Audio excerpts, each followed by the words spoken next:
Good evening, afternoon, whatever you want to call it. All welcome to All for United WFC, or All for United if you're watching it on that channel, because we're streaming across both platforms today.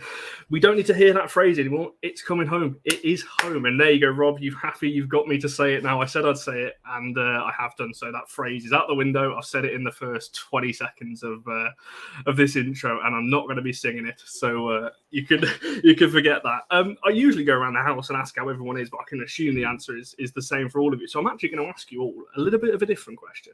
How did everyone sleep last night? Did anyone get any hours in? Because I know all three of you are at the game. Did you manage to get any sleep after yesterday's win? I got home about 12. We stayed for loads of it at the end, and then just watched it again on my television, and then went to bed and watched more highlights. So I did get a bit of sleep, but it was all self-inflicted that it wasn't so much. Just couldn't stop watching it. Absolutely incredible experience. And I can't stop watching it now. I'm still watching highlights all the time. 100%. Yeah. Rob and Emma, for yourselves. You're both on mute, by the way. I did mute you during that intro. I do apologise. Do you want to go first, Emma? Or... Sorry, I was just finding the unmute button. I'm a bit slow. I'm too tired. I got to bed, I think, about 3:30. I stayed up. I got a bottle of champagne in the hotel, and I was just soaking it up, to be honest.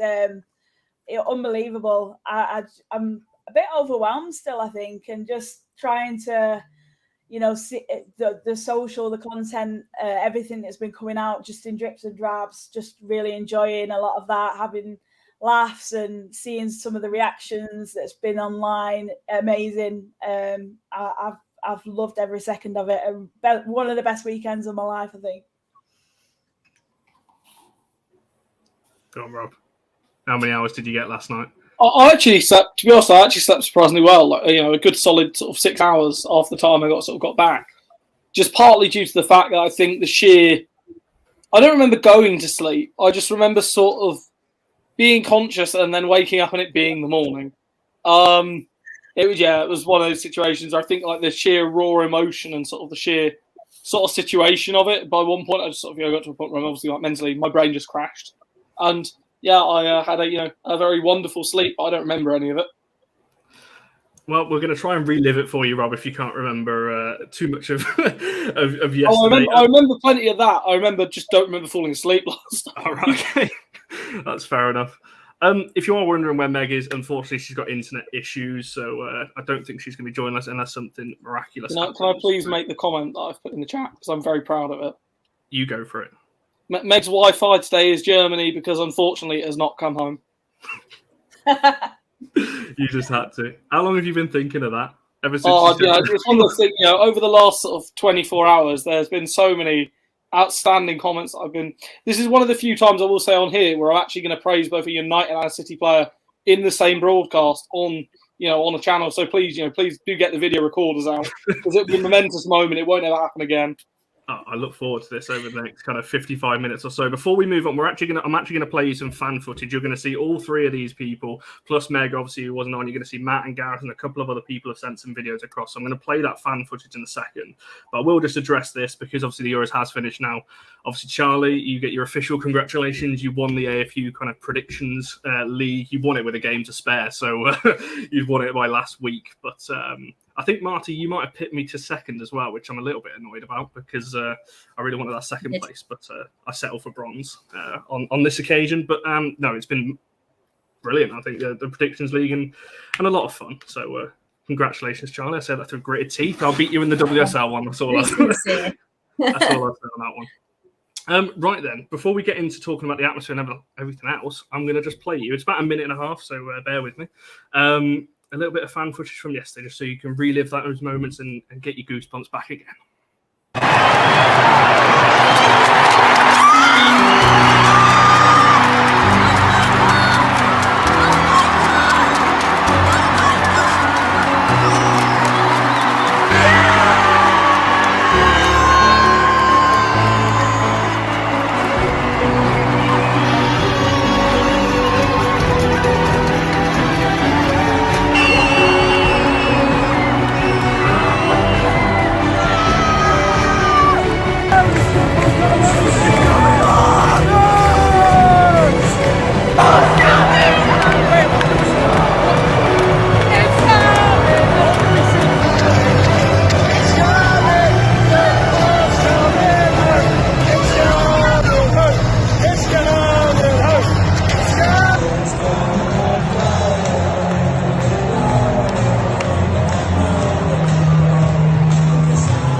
Did anyone else just get goosebumps watching it back, especially some of your emotions? Flipping emotional here now.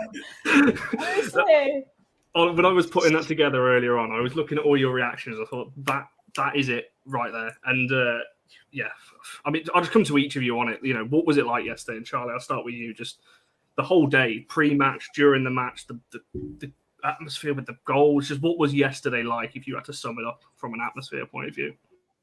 It was the best. It was the best football atmosphere I've ever been in, ever. It was a proper football game. It was really closely contested, which made for a better atmosphere. We got there at about 1:30, and it was absolutely rammed. It was absolutely rammed already. There were people literally everywhere. So no different to if you were turning up for the men's FA Cup final or whatever else it might have been. It was the same. There was that much interest. A big thing for me is the amount of camera crews around as well, and people doing podcasts, and the box park being so close by and being so full. The stadium filled up really, really quickly. We got in when it opened, really, a couple of hours before. But again, the atmosphere from the start was electric. And there was noise. There was just noise throughout. And it wasn't, we talked before about the first game at Old Trafford, which within itself was a massive spectacle. It was really impressive, but it felt a bit carnival-y and a bit soccer-y. Didn't feel like that. It wasn't like all effing and blinding and things like that, but it was a really intense atmosphere. And the crowd were there. They were in it. There was certainly the 12th man or the 12th woman. And you felt like when the goals went in, I could talk about this forever. You felt like the place shake. So when you watch it on television, it looks like it's shaking. It is. It was unbelievable. It's really weird. It's like being on a bit of a downer now that it's over. And just for someone who's watched, and again, it doesn't matter, but for someone who's watched women's football, like I'm 34 now, and I was played football when I was younger, and I've watched it the entire time.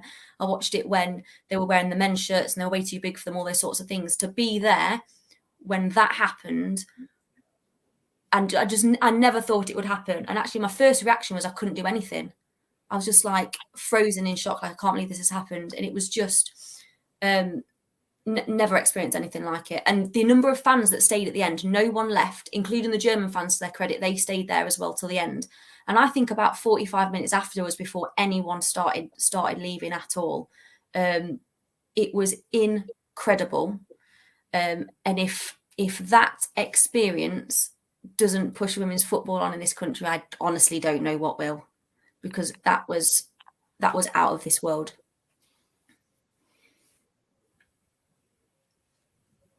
I don't know whether someone's going to go straight in off the back of that. It's the same question to each of you, but Emma, I'll throw it over to yourself in terms of, just talk to me about the atmosphere. I could listen to all three of you talk about it, because obviously I'm a bit jealous now that I didn't go. But Emma, from yourself on that one.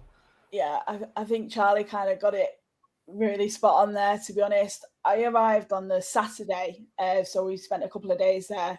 And even on the Saturday, it felt like nothing that I'd ever felt before in terms of a build-up to a game. There was really good feeling in and around Wembley. If you spoke to anyone, everyone was excited. We went for meals, and there was like just the normalization of like people having conversations and kind of acknowledging that there was this massive game taking place on Sunday. And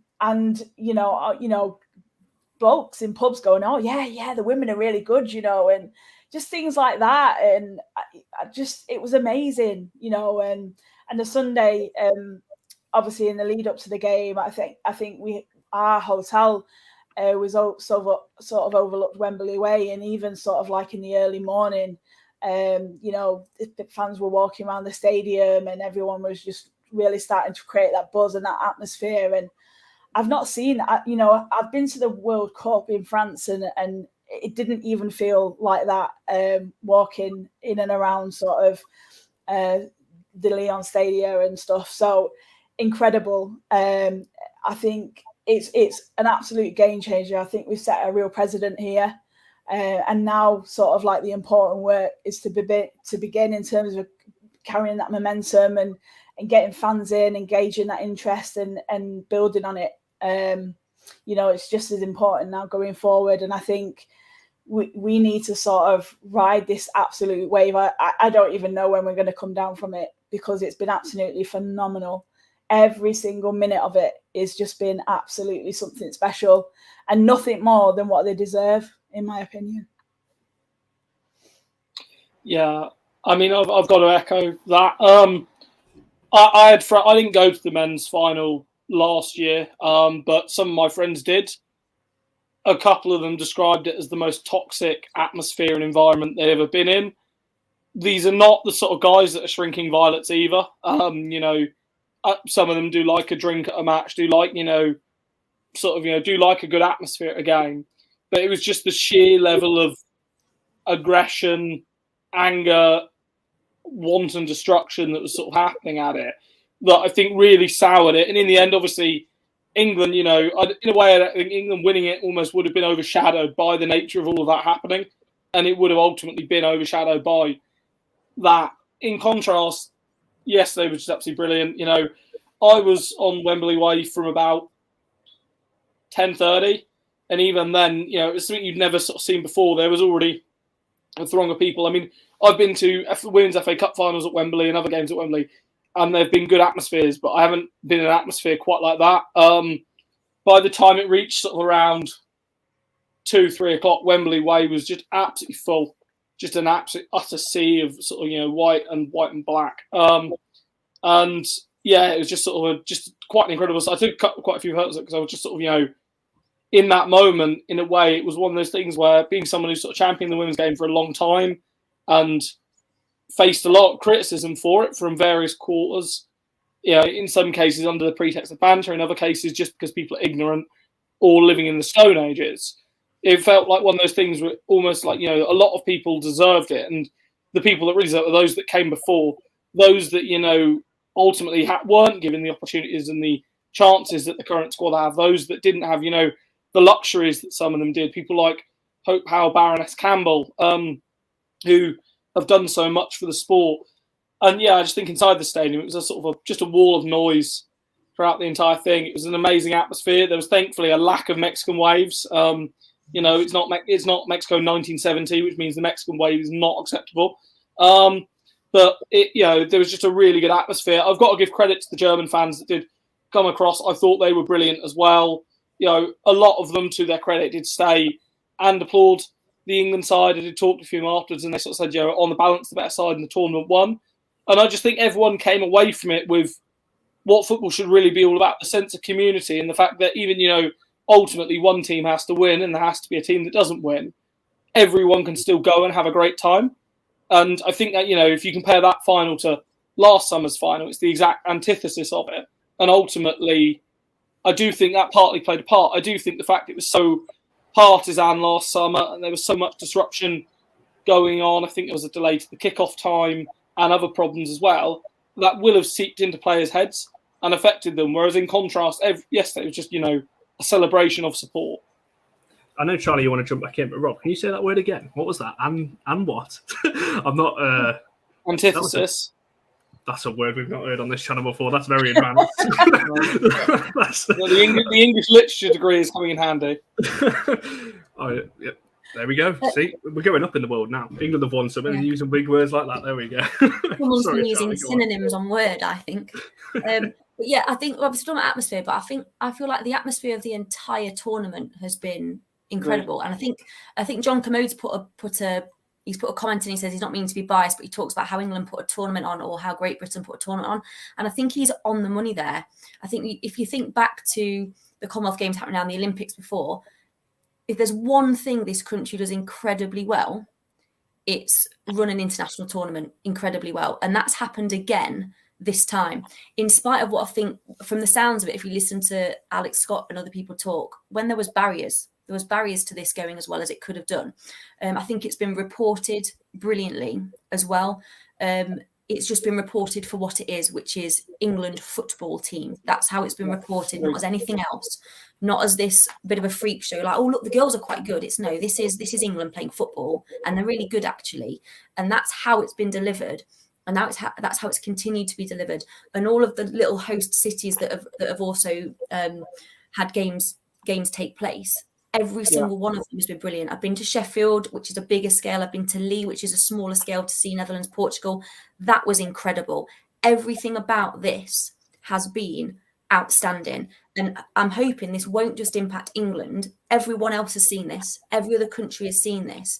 And you hope it's going to have, therefore, a ripple effect everywhere else, because it has been incredible, and the people behind the scenes deserve the plaudits as well. And Jill Scott we talk about people that came before. I think Jill Scott said, didn't she, everyone that's come before, every journalist that's been here for 15, 20 years, every player, Hope Powell, all these people, they've got a hand on this as well. And I think that also adds to the fairy tale element, the fact that she said that, and then they went and won this football game. And I could cry. It's ridiculous. I could cry now. But everything about the atmosphere from start to finish of this tournament has been world class. Sorry, Rob, just very quickly. You mentioned Jill Scott there as well. The best moment for me on TV, they showed at the end, was when Lucy Bronze, Jill Scott ran at Ellen, I think it might have been Ellen White as well, ran over to Farrah Williams, obviously on the touchline, and just completely floored her. Which was. I thought you were going to say something very slightly different. That was also a terrific moment. But no, I agree. Again, I was going to say on the point of Farrah Williams, I think what was really telling yesterday is there were so many. Firstly, I'm going to say a lot of credit to a lot of the men's England national team players. I saw a lot of them there yesterday. I know Mason Mount, I know Foden were there. I know Bukayo Saka sent messages of sort of good luck to the Arsenal players, and I'm sure messages of congratulations as well. There was a lot of support on that side as well. But what really struck me was the number of former Lioness national players, and also in general just WSL players that came along to support their teammates.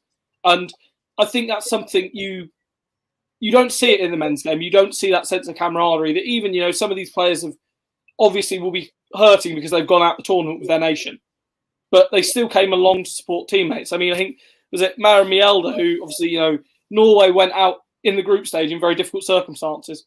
She was at St. George's Park all day waiting for Frank Kirby to sort of come back, and waiting with the friends and family, the friends, family and partners sort of at the stage. I think it's such a big, such an incredible thing. And I think that's what really, for me, is going to be the abiding memory of the tournament, is the fact that there were, at every single game, whatever game you went to, there was, constant respect and humility and admiration shown for every single player that pulled on a jersey, whether it was, one of the sort of big names for the Lionesses or one of the players for Finland that are actually still part-time players.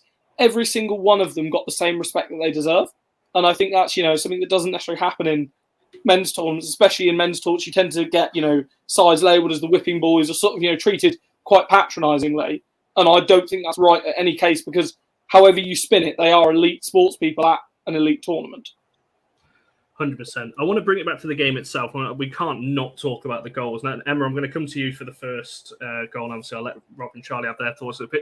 Goal made in Manchester, if you want to look at it that way. Obviously, Kira Walsh's pass.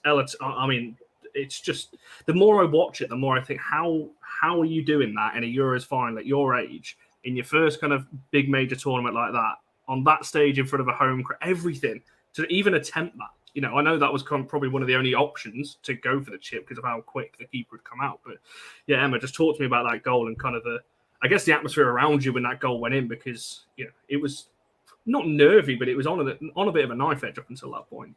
Yeah, definitely. I think you got it spot on. I think everyone was feeling the nerves, and you're looking for that goal, aren't you, just to sort of settle those nerves as well, because I think you've got two teams really going at it, two top quality teams that you could see were playing with the belief that they could go and win it. And it was going to take something special. And, it was really hard for England to break Germany's back line. And it was a moment of just absolute vision from Kira Walsh. I mean, we spoke about her the other week, and, she's been one of those players that I think, people have been putting questions over why she's in this England squad. She's just proved everybody wrong. Look, Kira Walsh, she's outstanding in every way, shape, and form, and she's a player that doesn't need to justify, her reason for being in that squad. There's a reason why she gets picked, and there's a reason why she's one of the first names on that starting 11. and that is why, because she can see and create goals like that. And the MEN, I think, actually did put made in Manchester on the front page of the Manchester Evening News, and you know, last night was special for our Manchester players. You know, City, United, you know, it's been unbelievable. And the finish, like you said, Toone, she's a young player to come in, you know, come on and have the confidence to do, and the audacity to do that and pull it off when everybody is watching you. I mean, that game, that moment slowed right down, and everybody has got, you know, just got on the edge of the seat. And to find that finish, to get that goal, wow, what a moment. What a moment she will never, ever forget, both players.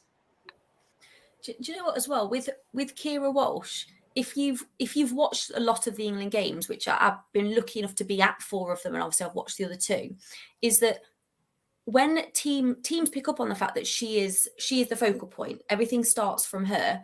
And when they double up on her, which Spain did for quite a while, which Germany did at parts in this game, we really struggled to function. And then all of a sudden, when she gets a yard of space, so you bring a Toone on, who then forces the issue a bit, Keira Walsh gets a yard of space, and the magic starts to happen. That's where Stanway's goal came from, because all of a sudden, the subs come on, create more space. Keira Walsh gets a yard of space, and she can get the ball away to Stanway. That's where that goal started as well from her. But that ball was just incredible. Also for Toone to just hold her run just perfectly. If you look at it back, she's like half a yard on. And also, whether someone talked about being instinct or she knew what she was doing, if she'd done anything else, she probably wouldn't have scored, because the defender was bearing down on her. She had a chance to take one touch. And how often do you see those land on the roof of the net? And it's so frustrating. But as a Man United fan, it didn't surprise me. As soon as it was her, I just grabbed the girl next to me and was like, this is going in, this is going in. She's not missing this.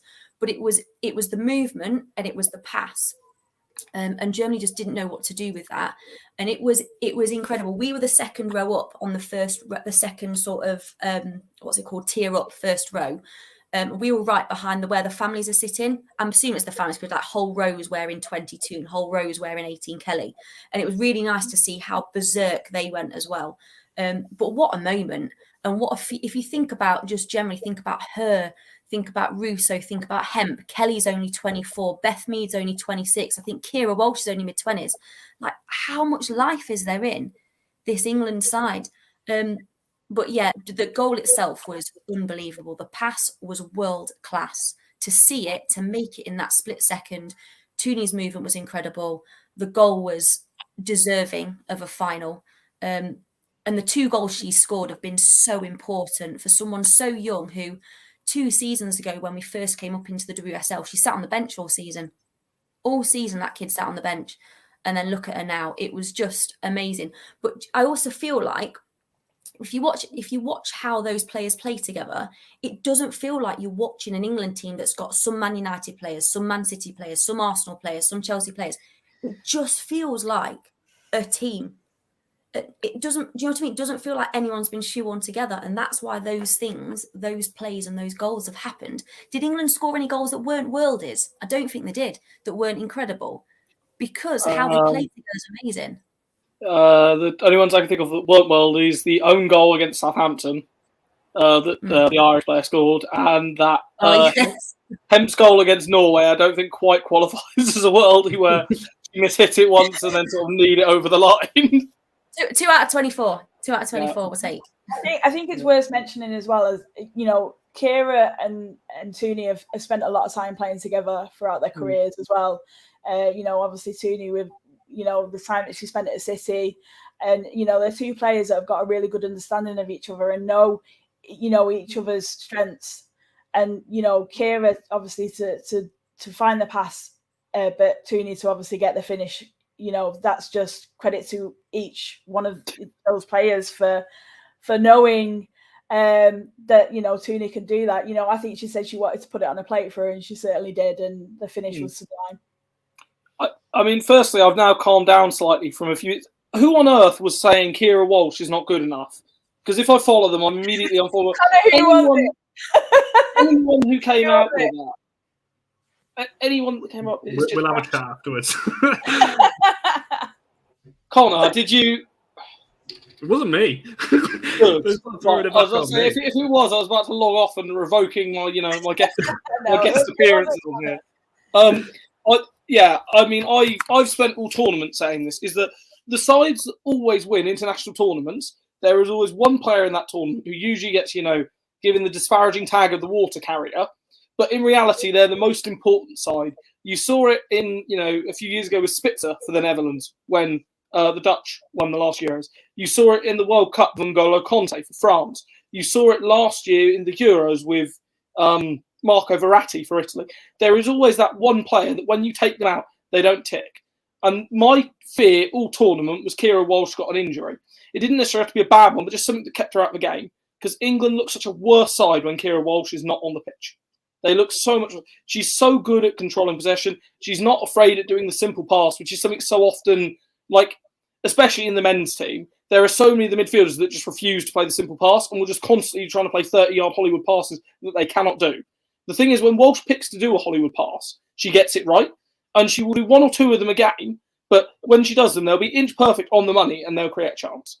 I spent ages, drumming into people's skull. I said that Keira Walsh would be my player of the tournament, and I think Beth Mead was a very worthy winner of it. I'm not going to argue against that, but I think Keira Walsh's fact is that if you take Beth Mead out of the side, I think you have a natural, options in people like Kelly. You can even put Kirby sort of out there. You can play Toone in wide and maybe put Stanway wide. If you take Keira Walsh out there, there's no obvious heir apparent coming. Going on to sort of the finish from Toone, I mean, obviously she's been watching Sam Kerr, at Wembley. So I've seen 2 chips at Wembley now. Both of them have been absolutely glorious, glorious finishes. Which one was better, Rob? I mean, it's tough because one of those things. On one hand, I will say, I think the Toone chip was really good because Merla Froms is a keeper that comes off a line really, really quickly, and I thought she was going to read it perfectly and get to it. But Toone showed the composure to do it. I think the reason why I'll give Kerr the slight bias on it, and the only reason being is that when she went for her chip, she actually caught the point where Zinsberger was slightly further back in goal. So she had to get it absolutely inch perfect. With Toone's one, because as soon as Froms came off her line, all Toone needed to do was get it up and down because Froms couldn't get back. What I do really like is the fact that she had the confidence to take that chip on. Because I will say, there are plenty of players in the Lionesses side that would have done that. And I know, but there are very few players in international football in general that would have had the confidence to do that in a major tournament. Because there's so many things that can go wrong. You can scuff it onto the bar, the defender can get a touch, the keeper can just pluck it out the air and make you look like an idiot. And the other thing is also, I think when you're one-on-one in a situation like that, if you go for a chip and it doesn't come off, immediately everyone's saying, well, why didn't they just round the goalkeeper? Why didn't they play it? Yeah, it's a very good comparison. Why didn't they, round the goalkeeper? Why didn't they go for a finesse finish, etc., etc.? But to have that sheer ability through it, and I think this is one of the things that has really been encouraged, and I know we're going to talk about Sarina Wiegman, but Sarina has encouraged the players to be expressive and to try things they wouldn't normally do, which is why we saw, Kirby going for the chip against Sweden. We saw Beth Mead being not afraid to go in against a decent Norway defence and, turn them inside out and turn them into skittles. We saw Stanway willing to charge through the Spain midfield and fire it into the top corner. These are the sort of goals that you don't see often national sides score. A lot of the time, national side goals are quite prescriptive and there's very little showings of individual sort of expression. A lot of it is usually well-worked, intricate team moves, and there's definitely a time and a place for them. But sometimes you need that extra bit of maverick and that quality. And ultimately, I think that is what has won England this tournament, is the fact that in the big moments, they've had those mavericks and those bits of quality that can just come out and decide a game out of nowhere. 100%. Can I just say, Kira, just a little bit that I was thinking about this the other day. Was it the Spain game where she went off in extra time with cramp and everyone was having meltdowns?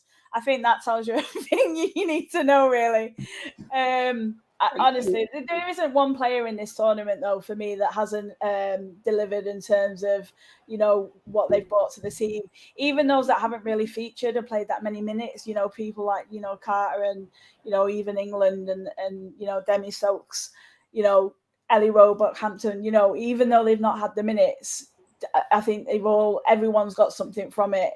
And they've all had an integral part to play. And it's the cohesiveness and the relations that I think we've seen, that I think has, touched a lot of people that perhaps haven't been that interested by the women's game before. It's just, credit to them and the people, the players that they are and the people that they are, off the pitch. People are learning more about these players as individuals as well, and it's great to see, and I love it. It's great. I will say one thing that's really impressive, and I think it's probably a nice sort of movement onto Sarina Wiegman and the influence of Sarina Wiegman, is that far too often on the men's side, we've seen like partisan club rivalries come into the national side. And, whether it's individual players not gelling or sort of not fitting in, or, bigger rifts in the dressing room, or players that have just, been managerial favourites and have been picked no matter what form they're in. On contrast with Sarina Wiegman, I think she's given everyone a fair shot at the beginning, but ultimately she's come down to a point where she's decided her squad, and she's, almost put the gauntlet down to the squad that you are the starting 11, you are the third subs. If you're good enough and you remain good enough, you will continue to play. And I think, in many ways, it's sort of ripped up the rule book a little bit, because you sort of, a lot of the time we hear in this one game, tournament football is all about rotation and managing your squad well and, using the entire squad and getting the most out of it. There are some players there who haven't played a minute in that tournament, but I think it was really telling yesterday that Beth England was the first player who, when she came on, the first thing she did was go to Sarina Wiegman. And I've seen her do the exact same thing at Chelsea with Emma Hayes when she's played limited minutes and they've gone on one, and she's gone straight to the manager. And it was sort of quite telling that was sort of, the way Sarina is viewed. And I've been an advocate for this for some time, in that world-class managers with world-class players produce world-class results. It's quite a simple formula in that regard. You do get top upcoming managers that, do impress with young players. I'm not to pretend that doesn't happen. But statistically, you've got a squad there, is it 26 in the under 25, of the best players in the WSL. The WSL, whether people like it or not, is one of the best leagues in Europe. I'm not saying it has the best team, as in the best individual 11, but it statistically has one of the strongest leagues in Europe.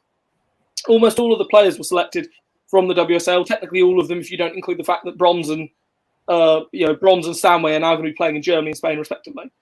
And they also selected, I think, the best players from the division, because obviously you've got the players. I think all of them came from, with the exception of Hampton, came from the top 4 clubs.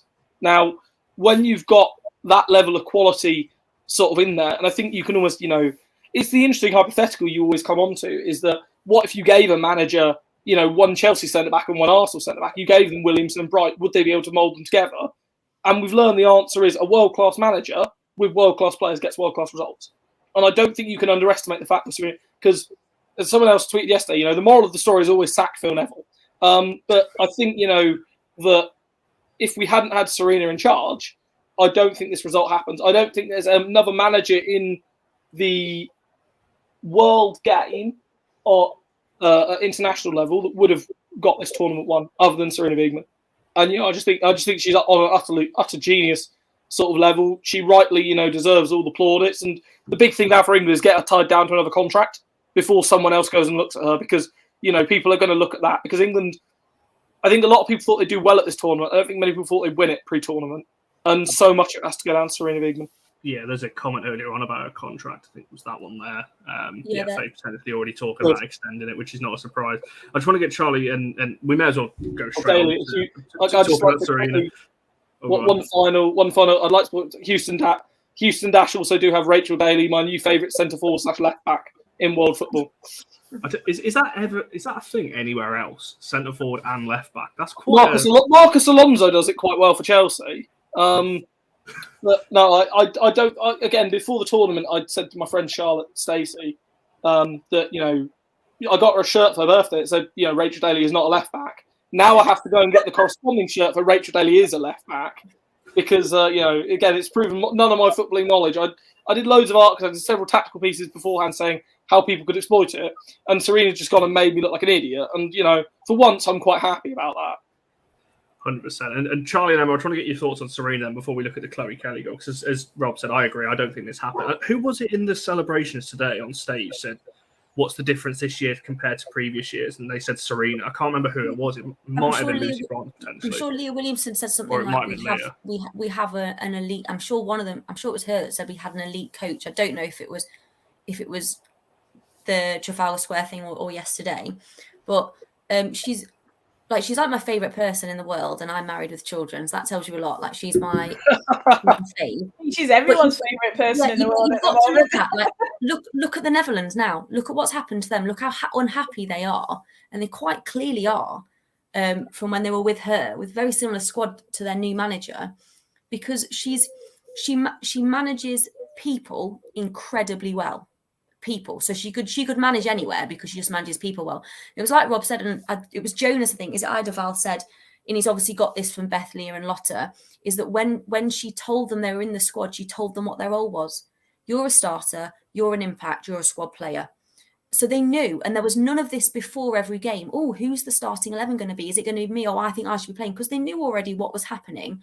And we might have been a bit frustrated by it, because we thought other players should have been starting. But she and her players were very comfortable and very confident in the knowledge of who was starting, why they were starting, and who would come on and what they would do. So everyone, and like Rob said, the fact that Beth England, who's world class, I'd kill for it to have her at United, didn't kick a ball, but reacted the way that she did, shows you that regardless of starting a minute or playing a minute in the Euros, she was made to feel important because she was. It wasn't if you're not in the start 11, you're not important. She's just a phenomenal manager of people. And I think the players quite clearly, there were lots of people going about, oh, you don't have to like the person that's telling you. Do a little bit. You do a little bit have to like the person who's in charge of you, because you have to want to work for them. They respect her because she's done it before. I think she'd been with the Netherlands 6 months and then they won the Euros. She's been with England 10 months. They've won the Euros. So they know she's good at her job. And I think Millie Bright, one of the first things she said in her post-match interview was when they said, what is it about Sarina? She just said, she is the most wonderful human being. She is the most wonderful human being. So she balances that, being someone that they like, with also being their boss, which I imagine for a lot of people is an impossible thing. She's just unbelievable. And she sticks to it. She sticks to her game plan. She knows what's going to work. And by God, I hope that she signs that contract to 2025, because I think she's the best. I think she is the best in the world, with the German coach coming a close second. I do think we actually have to say with Martina Voss-Tecklenburg, one of the best things I've heard about it is that one of the first people to come and congratulate Sarina and say what a great tactical job she'd done was the German coach. And I think it has to be, it was also great to see the Lionesses and, again, Sarina encouraging some of them, but also seeing some of them do it on their own accord, going and commiserating with the German players, because I imagine as hard as, it is to lose something, it is one of those situations where if people can come over and support you and you can have that support network around you, you can come back from it. And I think that, Sarina has sort of instilled, what I really liked about Sarina actually the most in this tournament is that far too often you get managers, as soon as you get to like a quarter final or something, getting carried away and starting talking about winning it. All the way through, up until, I think, after yesterday's game, Sarina never once mentioned the fact about winning it or the idea of winning it. She just said, we'll take every game as it comes, we'll go through it. And at no point did she allow any of the players to start talking about winning it either. Because then that meant they were taking every game as it was coming. They weren't thinking ahead or trying, to plan whatever. And that meant that, they were focusing on what was happening. And it's just really refreshing, I think, to see that. It's so refreshing just to see a world-class manager in charge of a team and actually getting the most out of the squad. Not that that's a pointed reference to anyone, but it's so good to actually see a national team, getting the most out of their national pool.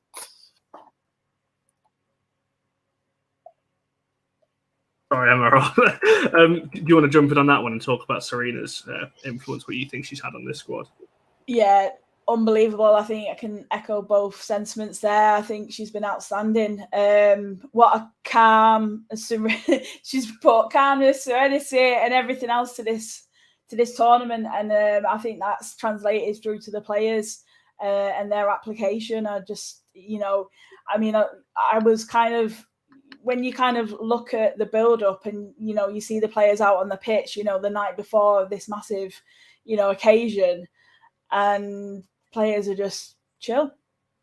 like it's no big deal. And it was, you know, refreshing. And I think, like you say, the manager has bossed it in terms of, you know, what she's, you know, wanted from the players. You know, her and Anna's technical team in terms of the preparation, I think they've got every element of it right.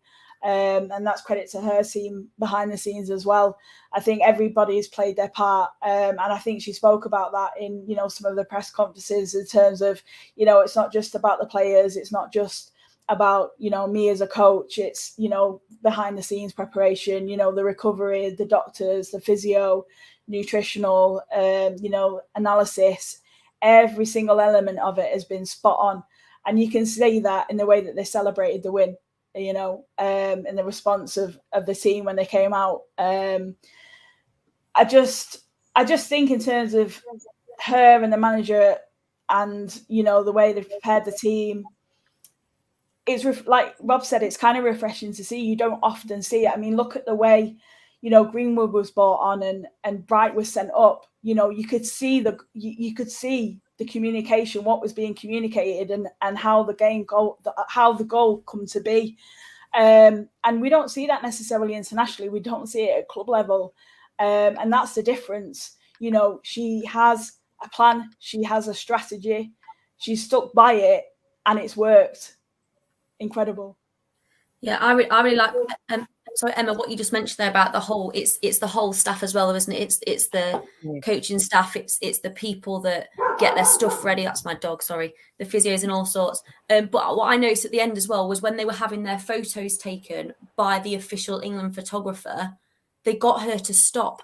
They were like, no, stop doing that. You come in here as well. So it's clearly a collective effort. Everyone has played a part. They want everyone involved. And I think that mentality, you don't get that in many places at all. And that stems from, she's the focal point and her coaching staff, that stems from them.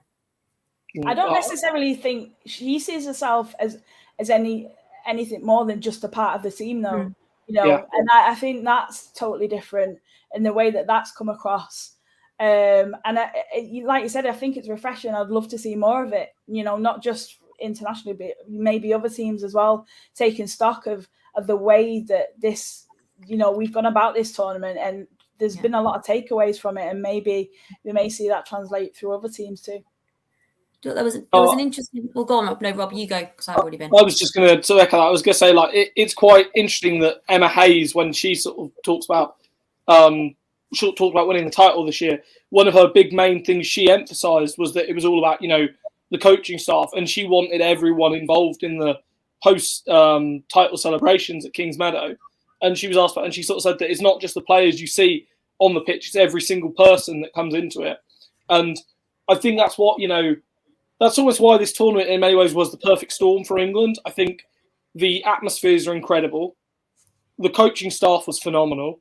The squad is probably the strongest national squad I think we've ever assembled for a tournament.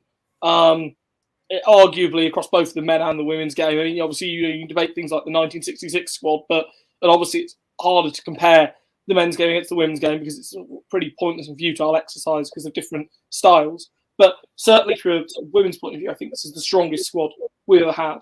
But also, it felt like the most harmonious squad. There wasn't, you know, before the tournament, you didn't hear any stories of, and obviously there was the very difficult situation, I think, of having to deal with Steph Horton handing over the captaincy to Leah Williamson. I think a lot of credit must go to Horton because I imagine it must have been a very, very difficult thing to actually watch. And all the way through, I've been told she's been fully supportive. She put the message of support out. And, you know, you see why she is renowned as such a leader and why she's known for her leadership, because she's got the ability to be selfless. But also from Sarina's point of view, she had the ability to be ruthless and make the decision, because I'm sure what Horton would have hated the absolute most would have been going to the tournament, being involved in a game where, you know, the result didn't go her way and potentially being at fault for it, and then subsequently being the point of, you know, criticism or alternatively the manager being criticised for it. Because ultimately, I think a lot of these England players are great team players. No, I agree with all the points that have been made on Sarina. I think, apart from being one of the best managers around, I think I agree with what everyone said. She's just a likeable person as well. I think you're seeing that in press conferences. You saw it yesterday, you know, and it's yeah, I think she is one. I think she is the most loved woman in the country right now, alongside Ella Toone and Chloe Kelly.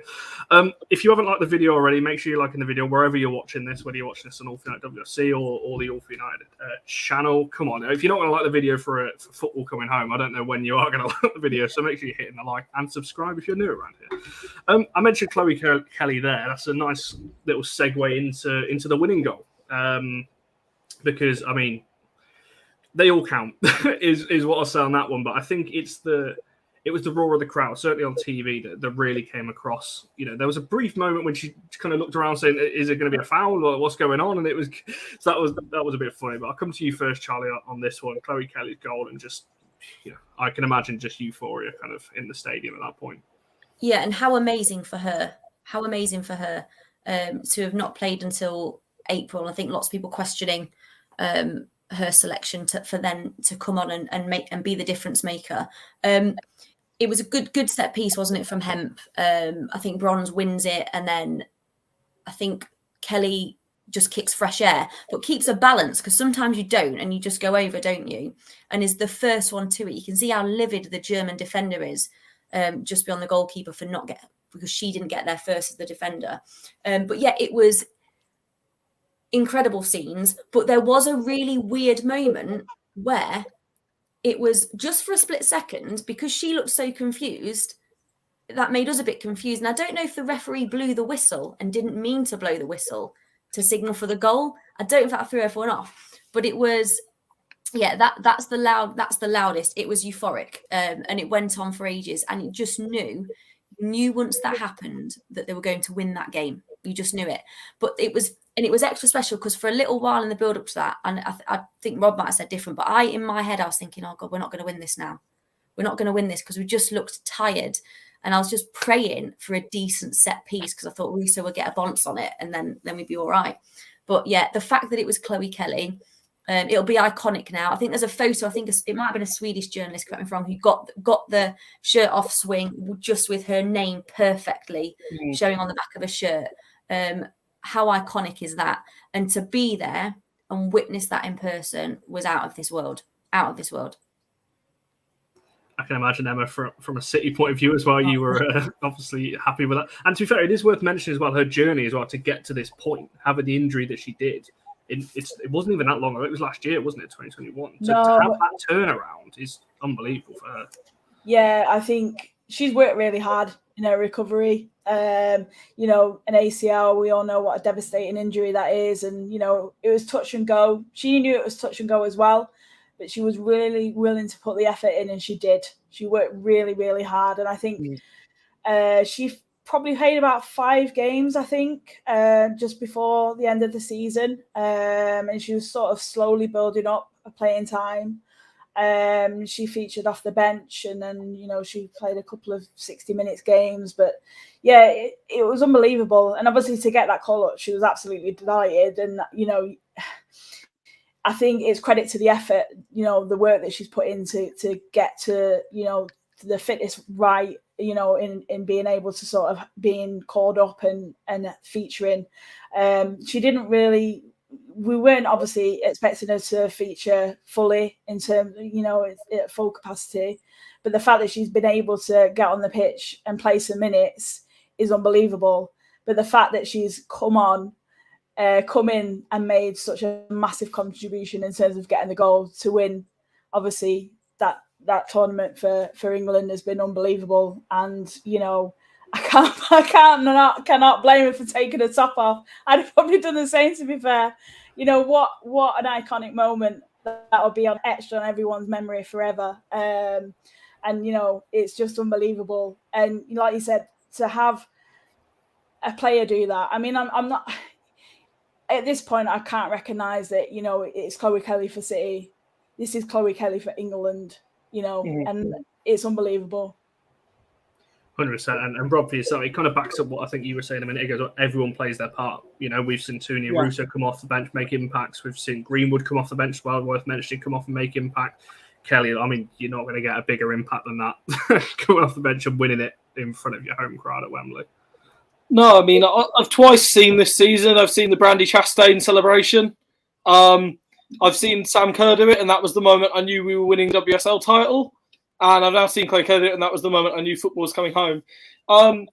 It was interesting because right before that, actually, in that corner, I was sort of up in there. Chloe Kelly was whipping up the fans at the last couple of corners before that, and they were responding. And you could see it kind of, it did put the Germans off. They lost, they weren't picking up Brighton bronze at the back post. And I was sort of amazed that both Brighton bronze managed to end up free at a corner. In the end, I think it was Bronze's sort of knockdown, but it was interesting that Bright was in there as well. And it was the first time they'd actually tried to play a corner right directly into the box. Most of them had gone very deep, and they've been trying to head it back across. But, at the end of the day, it can be as scrappy and scruffy as you want. At the end of the day, it's not. No one's going to remember the fact that it wasn't a 30-yard strike. All they're going to care about is that Chloe Kelly won the Euros. And, I mean, that, she gets the Andres Iniesta sort of treatment now. She will get applause at every single ground she's at next season.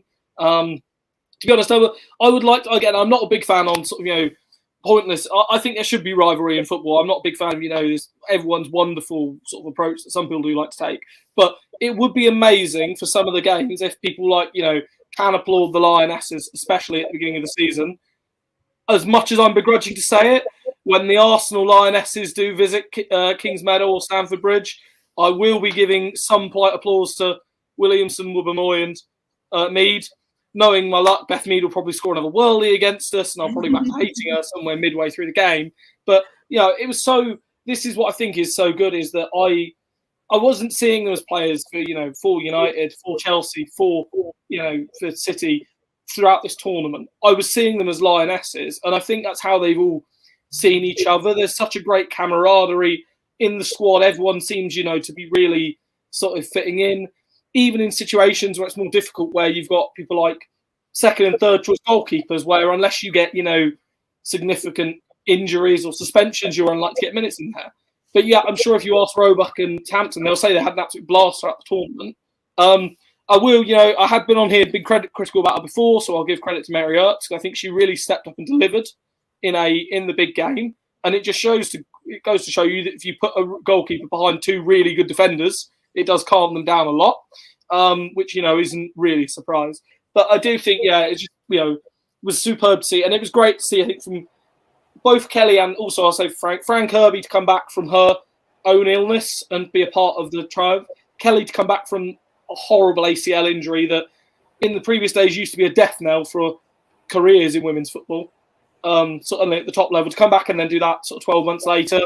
People like Toone that have, come out of the fact that she moved to get first team football and had to spend time fighting her way into it. Wubben-Moy and Williamson, who are players who, are living effectively the dream, playing for the club that they love.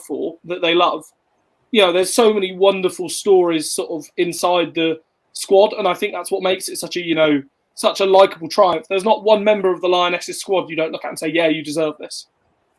I think that's the thing, isn't it? When I was looking at the squad earlier, there's a story behind every single player. You could go through any of the squad, and go, there's a story there, recovered from injury, recovered from illness, came back, look at Jill, like the older players, you look at Jill Scott, Lucy Bronze and players like that. I think Lucy mentioned it at Trafalgar Square today, talking about the one thing she wanted to win, obviously, was something with England. Now she has. But the key thing and this is a nice little segue, I like these segues, something Lucy did say is obviously leading on into next year. She said, yeah, this is great, but there's one more I want to win. Obviously, meaning the World Cup in next year. So I guess that's the kind of there we go. Oh, see, you're doing my job for me. You're looking ahead to World Cup 23. That was going to be one of my questions.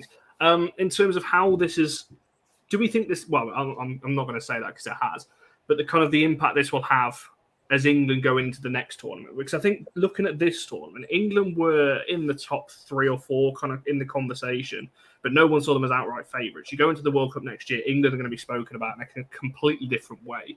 Now, is it a positive thing being looked at as kind of the favourites, I guess, and having this kind of winning mentality under their belt now straight away, going to home tournament, the pressure there, and just the impact that's going to have. And Charlie, I'll come to you first now in terms of the impact this win will have going forward into future tournaments, especially like a World Cup. I think obviously it will raise expectations from what we want from them. I think it will be a very different experience because they've played this in front of a home crowd. So it's been majority England fans, which does help you through. But for me, of course they've got a chance. I think you would expect them to get to the semi-finals, wouldn't you? That's what you would be hoping is going to happen. And they're going to have Sarina. They're going to have that coaching staff still. And I think that for me, that's the biggest influence, is the people behind the players who are getting them into a position to be ready. I think I think they'll view it as a good pressure. I think it will be so well managed by the staff around the players that I don't think, whether they're viewed as favourites or not, I think it's by the by. I feel like the whole network around them is so good that they'll just be so well prepared for what's to come. Do I think they'll win it? I think it's too early to say that, isn't it? But I think they will rightly be one of the leading nations in that World Cup. Yeah, I'm not asking any of you for early predictions. It's far too early. For England, I don't even think have qualified yet, even though you'd expect us to from this position. But and yeah, Emma and Rob, your thoughts on that one. Emma, I'll come to you first on that one in terms of the impact this has had from a footballing point of view going into the next tournament. I think audience expectation is probably greater. I still think we'll approach it in the same sort of way, because obviously we've proved that it works. You know, calmness, planning, and preparation, basically, and confidence, which I think we've grown in massively, since Sarina's come in. So I don't necessarily think we need to change too much. I would expect the team that obviously have featured in terms of, that starting 11 will be, again, the core sort of team that we might look to, with some possible transitional changes. Obviously, question marks possibly over Jill Scott and Ellen White in terms of their sort of contribution going forward. But I think that experience has been vital in terms of this team. The balance has been right. Youth, experience. A lot of people, again, question sort of Ellen White in terms of this competition and what she's sort of produced. I think she'll be disappointed with the lack of goals, but I think her contribution certainly shouldn't be questioned, because I think she has been really important. So again, I think balance, experience, whoever that might be, I think they have a vital role to play. But, there's a lot to look forward to as well. There are players like, Roebuck for the future, but for now, Mary Earps is definitely number one. She's been outstanding, regardless of who you support. I said to you before, Connor, domestically, I've given Mary Earps some stick over the last season, but wow, unbelievable. She's been fantastic, and I think everybody has, really shone. There's not one player that I don't think hasn't sort of stole the heart of the nation, I suppose, if you want to look at it like that. And Rob, for yourself, before we look at a couple of quick fire questions to round us off. Yeah, I mean, I think there's no reason we shouldn't be considered one of the favourites now. I think getting that tournament win, I said it earlier in the year, and I said it half jokingly, but getting the Arnold Clark Cup win under the bag, as ridiculous as it sounds, I think it gave people the idea of winning. It's a bit like winning the Community Shield. You don't want to win it, but it just sets you up nicely for that season and going into it. And I think, it's set up really nicely for this. Obviously, Australia and New Zealand is completely different conditions, but I don't see any reason we can't go in it and be one of the favourites. And, with the side we've got at the moment, we've beaten some of Europe's best. There's no reason we can't take on the world. And there's no reason we can't become the world's best. At the moment, I don't see any. Again, that's possibly blind optimism talking. But at this moment in time, with the quality of the squad we've got, even if you factor in, potential injuries or suspensions, there's so much quality that could come in and so many options that could come in. I don't see one position, maybe apart from central midfield, where I also think you've got Nobbs, who I think is terrifically unlucky not to have been at this tournament, where there's not at least 2 or 3 players you look at and say, yeah, they're England's starting quality, yeah, they're world class. 100%. And in regards to this comment, Paul, I have said somewhere that Mary before the tournament wasn't. I can't remember who told me this. I don't know. Apologies if it was yourself, Charlie. Someone was telling me yesterday that Mary has been training with De Gea's kind of, the men's kind of coaching staff, and with De Gea has been heavily influenced, back and forth with text messages and that kind of thing with Mary leading up to the tournament. So I'm surprised by that because she actually catches the ball. She comes out for crosses as well, which is surprising. And distributes better. And distributes better, let's be honest. So, read into that what you will. I'm going to ask you all a couple of quick fire questions then. You can expand on it as much as you want, but I'd like to try and keep this a little bit brief because we are up to the hour mark. But I'll come to each of you then first. And Charlie, I'll start with you. Your England player of the tournament. My England player of the tournament will be... I'm going to go someone from the back line. I think I'm going to go Millie Bright. I think she's been colossal all tournament, standout player. She's won every. There's a brilliant like video on Twitter that Millie Bright, whenever the ball comes towards her, and it's just some fella like headbutting a bus stop. Seeing that, yeah. Yeah, but that's it. But how, and Leah Williams to a lesser extent, but how wonderful that young attacking talent in front of them to know that's what's behind you. How wonderful for Mary Earps to know that that's what's in front of you. And I just think if you think about the World Cup, how the World Cup finished for her in 2019, I think she got sent off. The Euros before, she scored an own goal, and then England had no way back. So she's come through some really difficult times for England, and I think she was immense. I mean, we could pick all of them and give a really good reason, but I think I'm going to go a little bit off-piste and say her. She could have been our player of the match every game for me. I think Millie. I was expecting that from Rob, but you've beaten him to it, I think. But Emma, for you, player of the tournament, there's a couple of shouts. Obviously, Mead is going to be mentioned here, but is there a player for you? I think Bright is a shout, to be fair. I think it has to be somebody in the back line. I want to recognise Daly. I think for me, Daly is one of those players that I wasn't too sure about. But, she has really gave a massive account of herself. She's been absolutely outstanding alongside Millie. And, I think that cohesiveness on that back line has been absolutely solid. Absolutely solid. Mary Earps, you can be, look, she's commanded that goal. She's bossed it. She's like, no one's getting past me kind of thing. And I've loved her sort of application and her attitude that she's sort of really stood up and see, that we've seen throughout the tournament. But for me, Daly definitely should be recognised, I think, as one of the best players out there for England. Just quickly before Rob jumps in, wasn't there a really famous manager who said that goals win you games, or attackers win you games, but defences win you titles? Yeah, I think it was Sir Alex. I think it's one of those as well. Yeah, I think that the clean sheets were equally as important as what the goals. They really wanted to go through the tournament and not concede, and you can see that. I'm sure Mary said that it was when they went 3-0 up against Sweden that Lucy Bronze just ran up to him and went, "We're keeping a clean sheet now, Mary." That's right. Yeah. I love that. I think that just shows, and just again, kind of like in terms of players' roles and what they've got to do.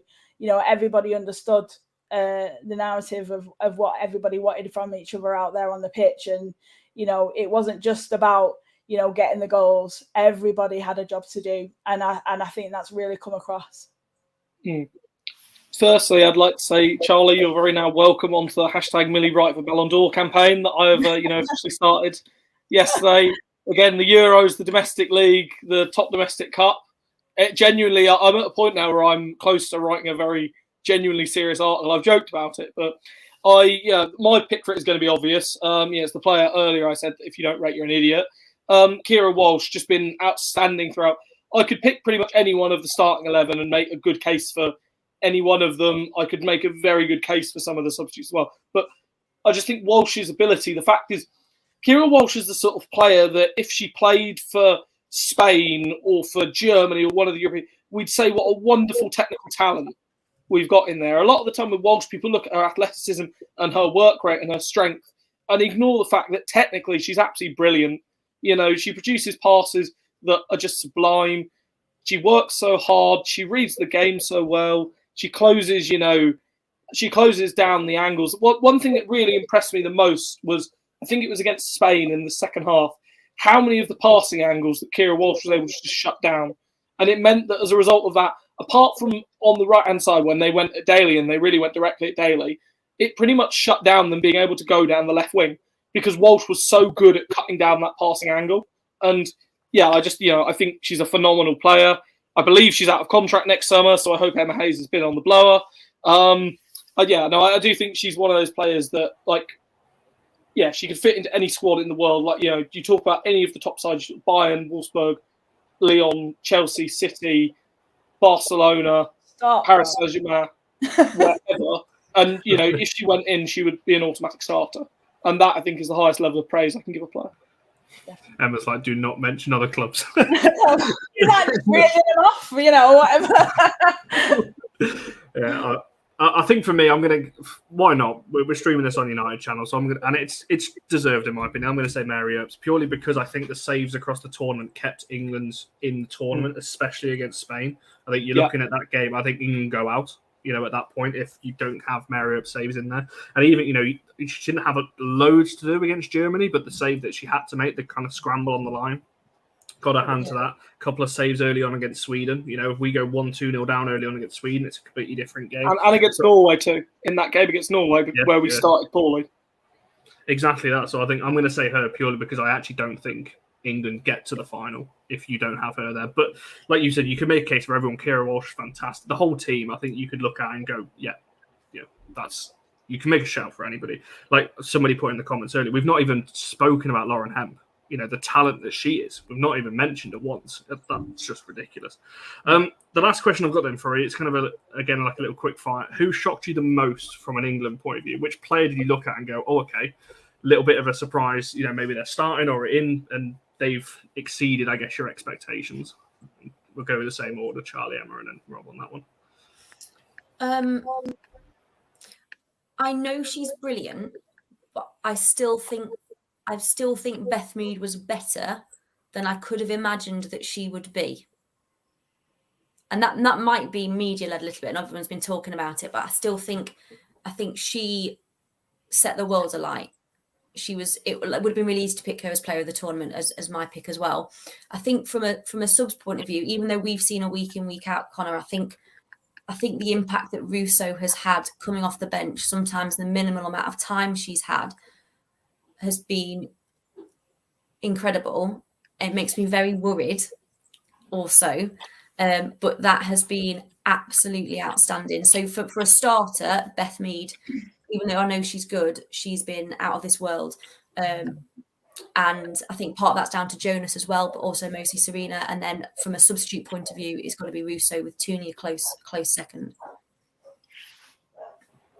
Emma, for me, I think it's the impact that the subs have had from the bench. Hard, obviously, not to mention Toone and Russo in that. I think they've been sensational when they've come on. And, so, a lot of the press sort of questions that have been asked, what have you said to the players as they come on? And it's just like, just go and enjoy yourself. No pressure, just go and enjoy yourself, play with freedom, enjoy it. And they have. And, they've contributed. What more can you ask for? Some players, could find that difficult, the pressure on the shoulders of them to come on and, get the goal that we need. And it's not even felt like that. And I find that unbelievable, to be fair. And it's not just been once, it's been twice, 3 times. I mean, it's been sensational. And, to get the goals in crucial moments as well has just been sensational. And I think now it kind of shines a light on maybe United a little bit in terms of the expectation from next season, in terms of the goals and stuff. So I think everyone will be eagerly watching United in terms of what can they bring next season. Crikey. Go on, Rob. Get that contract done. That's how I already mentioned. I mentioned Walsh's contract. Russo obviously, was originally from Chelsea, so maybe she'd like to return to winning trophies like Lauren James has. No, I think for me, besides the obvious biggest surprise of the fact that someone who's a very, very good centre forward in Rachel Daly can put in some really distinguished, confident, and most, I think, importantly, mature performances in a difficult fullback position is, you know, one big thing. The one that really did shock me, and again, it goes back, is Mary Earps. I think before the tournament, you know, when people asked me for Week League, the last time I watched Earps live, obviously before that was that game at Kings Meadow. And I think it would be fair to say in that game, Earps did not cover herself in glory, you know, for a variety of reasons. And I did say to someone, you know, before the tournament, being fair to her, she's a very good shot stopper. And if you're behind a defence that's a really good defence, because I looked at that England defence and I said, you know, Bronze, Bright, Williamson, and originally I had Greenwood at left back, but I said, you know, if you've got that defence, that's a really strong, solid defence. If you can minimise the chances and you can make it, you know, as minimal chance as possible and allow the goalkeeper to focus on making as few saves as possible, they can put maximum commitment into those saves and maximum focus, and it makes it easier for them. There's a reason why a lot of top goalkeepers in the world game, both on the men and women's side, they don't make a huge number of saves, but when they make saves, they make important saves. And that's what I think has really stood out for me for Earps, is she's stepped up in those big moments. And I think, you know, that's again, this now makes it the interesting question about Manchester United this year, is that United now realistically are going to be starting with 3 Euros winners, like week in, week out on a regular basis. I think if you've got 3 players that are on that level, or on that level where you're starting to talk about them as world class, you need to be competing at the very top of the game. They've also got, you know, a top young player coming in Mila Tissier, who is a very, very good player. You've got Tunkara coming in, who's a very, very good defender. Don't know if that's been announced yet, but surprise. You've got Lucia Garcia, who's a very, very good player as well. You've got Rachel Williams, who is experienced. I think you've now got to start no longer accepting the excuses, if I'm completely honest. Like, you know, I don't want to come on here next year on any of the shows and hear any excuses that you're still developing. You're now in the big league. You're now up against Chelsea. You're now up against Arsenal. You're now up against City. And I'm, you know, I'll happily say it, that all 3 of us will not want you to win. All 3 of us are going to like nothing more than beating you. Yeah, it is a different expectation, and it's good as well, because I think we need that expectation next season. Agreed.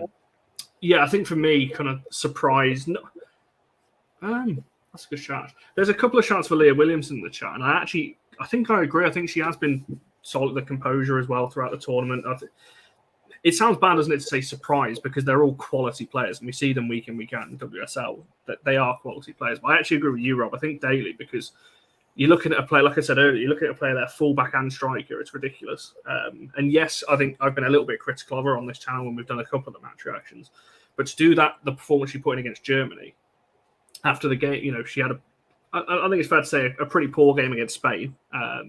You know, to come back in the next 2 games and have pretty solid performances, I think is fantastic. So yeah, I'd say daily, I think it's my kind of surprise package. Yeah. I think on that one. Well, we've gone over very slightly, but I think we have covered everything as much as we can. We could be here for hours talking about absolutely everything. The Euros shows don't stop on All for United WFC. We're going to have another one potentially on Wednesday, unless a signing is announced before then. We're keeping our eyes peeled. So Wednesday's show is one or another, depending on when that gets announced. But we are going to do, I'm going to announce it now, why not, a 2-hour live Legacy of the Euros show next Monday on All for United WFC. We've got about 15, 20 people already booked in for that. So we've got a lot of people coming across the 2 and maybe 2.5 hours. So make sure you keep an eye on that. Wherever you've watched this today, please like and subscribe, whether you watch this on All for United WFC or All for United. For people who don't actually know, because this obviously is streaming on the All for United men's account as well. Rob and Emma, where can people find you? I know your Twitter handles are there, but your kind of work as well for people who maybe have not seen you before. Go first, Rob. Yeah, okay. You can find me at RJP Journalism. I've recently started dipping my toes more into transfer news in the last couple of weeks with the window, and the fact that I do have a tendency to either just be a very good guesser or I might actually, you know some stuff. And you can also find me at the CFCW social, where it's more likely to be Chelsea women focused content, but we've got a lot of general Euros stuff that's gone off, and we're gonna have a lot of pro, stuff leading up to the run up in the WSL. So yeah, please give them a follow. They're much more interesting than me. I also want to just also shout out my very good Shah Stacey at Shah_Stacey. She's a much more interesting follow than me when it comes to women's football. So go ahead and follow Yeah, and I do a podcast that follows Man City women. That's MCW Fancast. We've not done much content over the summer, but we'll be back soon in the lead up to the start of the season. 100%. Make sure you go and check them out, because as we get into the WSL season, I think as the host on BBC said, at the end, this is not the end. The Euros may have finished, but let's not just end it there. We're going to be talking more in depth about this next Monday when we do our kind of Legacy of the Euros show. I'm actually going to end this off and play the video that I played at the start, because why not? Let's get the goosebumps back. Enjoy a bit of the fan footage. Make sure you like and subscribe, and we'll see you guys very soon.